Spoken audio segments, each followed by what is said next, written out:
السلام علیکم ورحمۃ اللہ وبرکاتہ۔ اسپریڈ ٹاکس کے معزز ناظرین، کیا یورپی یونین نے طالبان کو تسلیم کیا ہے یا نہیں؟ یورپی یونین نے کہا ہے کہ طالبان کو تسلیم نہیں کیا اور نہیں ان کے ساتھ سیاسی مذاکرات کر رہے ہیں۔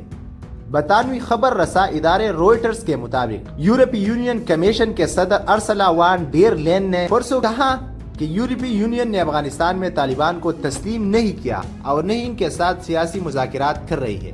یورپی یونین کی جانب سے یہ بیان طالبان کے کابل پر قبضہ کرنے کے بعد سامنے آیا ہے۔ خیال رہے کہ ملک کے دیگر اضلاع پر قبضہ کے بعد طالبان اتوار یعنی 15 اگست کے روز کابل شہر میں بغیر کسی مزاحمت کے داخل ہو گئے تھے۔ افغانستان میں یورپی اداروں کے لیے کام کرنے والے افغان اہلکاروں کے بحفاظت اسپین پہنچنے پر استقبالیہ تقریب سے خطاب میں صدر ارسلا لین نے کہا کہ طالبان کی جانب سے بیانات سامنے آئے ہیں، تاہم ان کے الفاظ کا موازنہ طالبان کی عملی کردار اور کارروائیوں سے ہی کیا جائے گا۔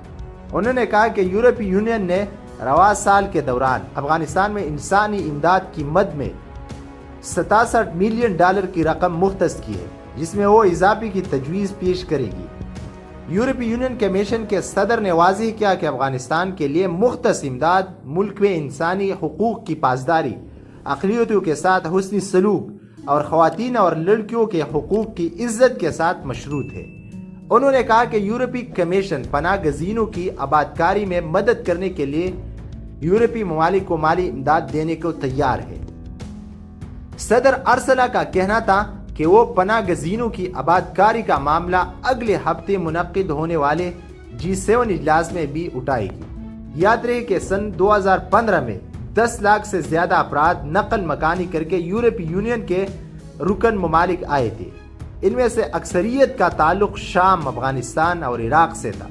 تاہم ترکی کے ساتھ معاہدے کے بعد یورپی یونین نے رکنی ممالک میں پناہ لینے والے افراد کی تعداد میں کمی کر دی تھی۔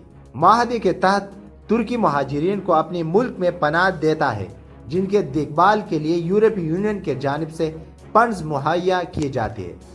ناظرین، اگر آپ افغانستان کے حالات سے اپنے آپ کو باخبر رکھنا چاہتے ہیں تو پلیز ہمارے یوٹیوب چینل اسپریڈ ٹاکس کو سبسکرائب کرنا مت بھولیے۔ جزاکم اللہ خیر۔